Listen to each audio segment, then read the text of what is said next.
and welcome to my kitchen. This is just a quick demonstration pardon me, on how we toast coconut. And I'm going to be making a dessert that's going to require some toasted coconut. So I wanted to go ahead and do a separate video on how to toast it. Here's about 2 cups of sweetened flaked coconut. And I have heated my dry skillet over a medium heat. And this is when you just move it around and wait for the magic to happen. You'll start to hear it sizzle just a little bit, and some of the sweet, the sugars that are in the coconut are going to start to toast up. And it's not going to take long if you use a preheated skillet. You don't need to put anything else in here besides the coconut. And then that's what's going to do it. You're going to toast your coconut. You can also do this in your oven or in your toaster oven, and you can just line a baking sheet that will fit in your oven or toaster oven with some aluminum foil and some parchment, and then you can spread evenly the coconut, and then you can put it in a low oven. I'd say like 300, 325, but I would also not walk away from it, because coconut, once it starts to brown, it will burn within a matter of seconds. So I wanted to do this in real time, and I wanted you to see how fast this is going to start to toast up. And it really is. And I do have it on a medium-high setting. Well, medium. I have my dial on a 5. Medium-high is really a 6 or 7. So, and it is one of those things that requires a little bit of patience, but overall it doesn't take that much time. And once it starts to brown, you're going to want to pull the pan right off of the burner, because, like I said, once this starts, there's no stopping it. And the only thing worse than burnt garlic is burnt coconut, let me tell you. I start to smell it now. You're going to be able to start to smell the warm aroma of the tropics. You start to smell like coconut in your kitchen.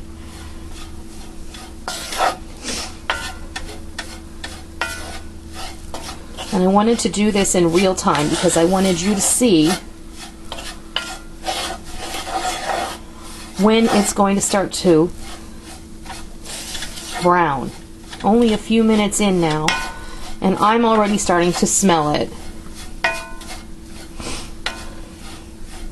And I can also feel that it's starting to become different on the spoon. It's not as resistant. It's starting to dry out, which is really what you're doing. You're really just drying out the coconut.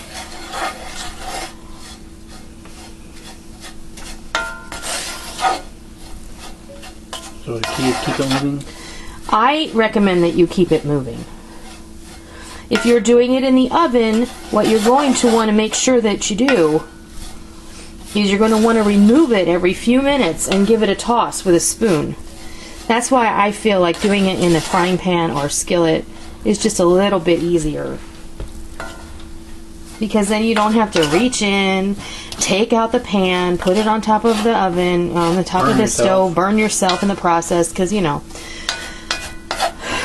I'm good at that. Of course, any real cook has battle scars. I have tons, and that's why I have people who make comments about my arms and say, you know, that I'm a diabetic or whatever, and I am not.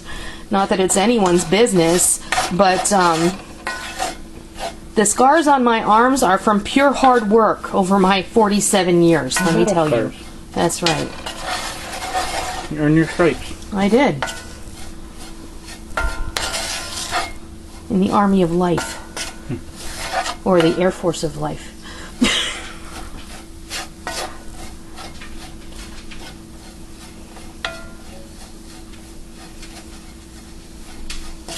And I can see it starting to change color. I'm not certain that that's going to translate on camera, but it is starting to get brown a little bit here and there. And before long, it's going to start to get brown all over.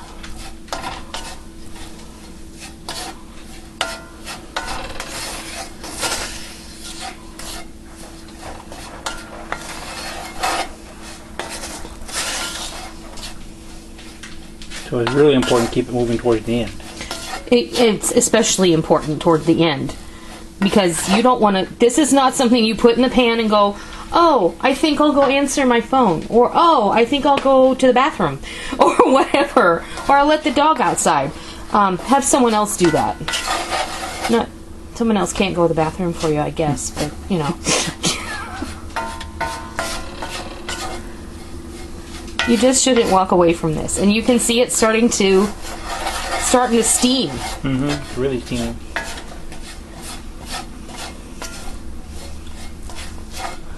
You can see the brown bits down.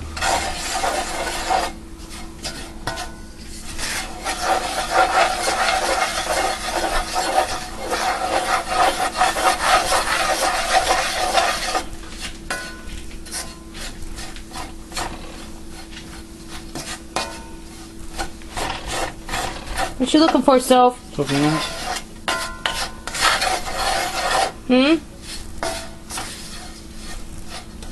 I always have somebody at my feet when I'm in the kitchen, so. And we're going to be making a coconut cream pie, a really, really easy one, a quick and easy one, in fact, because I find it really important to make sure that even though it's important to know how to make things totally from scratch, not everybody has that skill set.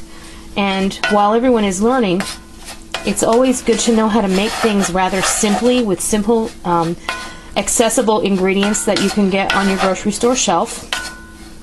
Because coconut cream pie is a sometimes food, after all. You're not eating it every single day.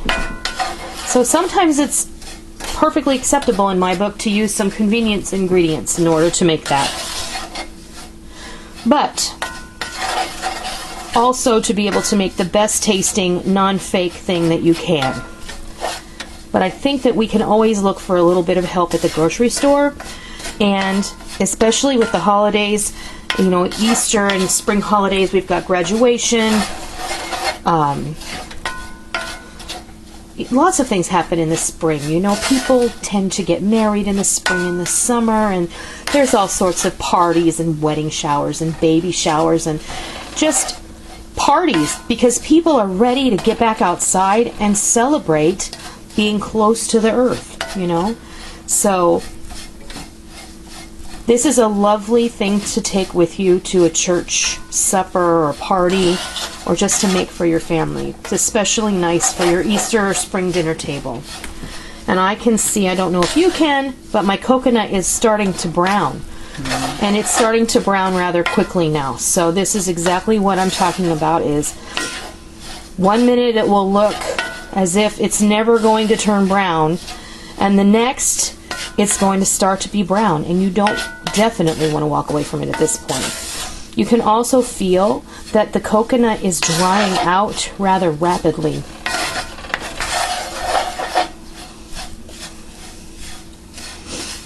Because all of that steam that's kind of built up inside of it, it's been in the bag, you know, it's nice and soft, moist. Now you're really going to give it some great flavor.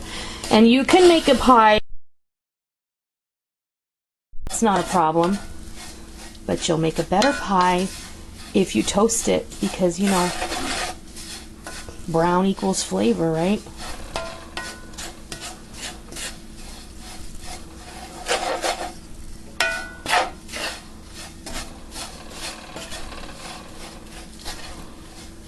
And kind of flip it over and get the bottom on the top so that all of that coconut gets beautifully brown.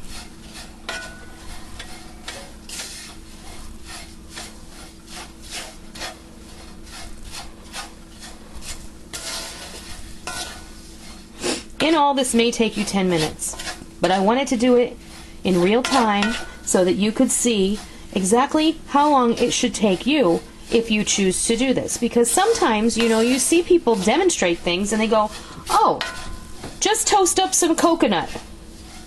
Well, if you've never done that before and you don't know what it's supposed to look like during the process of just toast the coconut, then how are you supposed to know what to look for? Especially if you're just learning and you really want to do it right. Sometimes having somebody there to help you makes all the difference.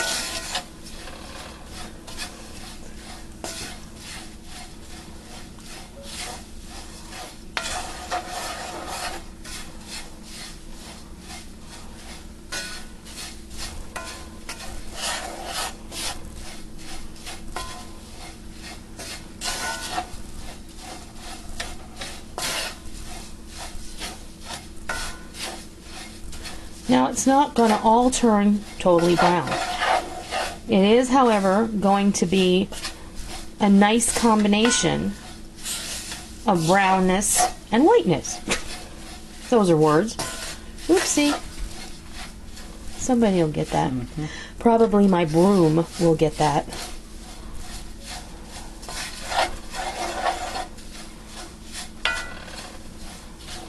We're just about done. We're just about now getting to the point where those tiny little bits that are skittering across the bottom of the pan are starting to look ever so slightly dark brown. And you don't want the majority of this coconut to get much darker than that. You want a bit of more, just a bit more color on what's in here though.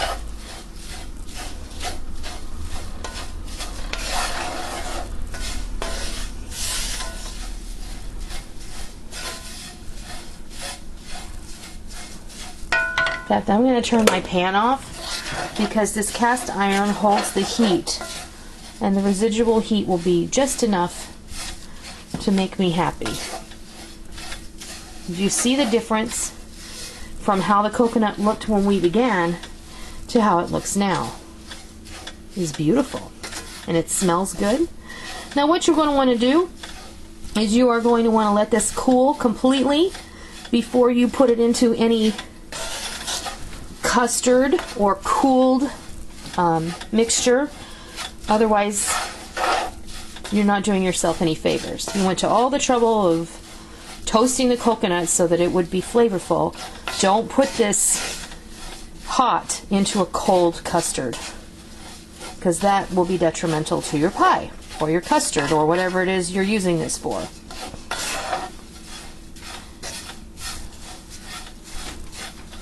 Okay. See how beautiful that is?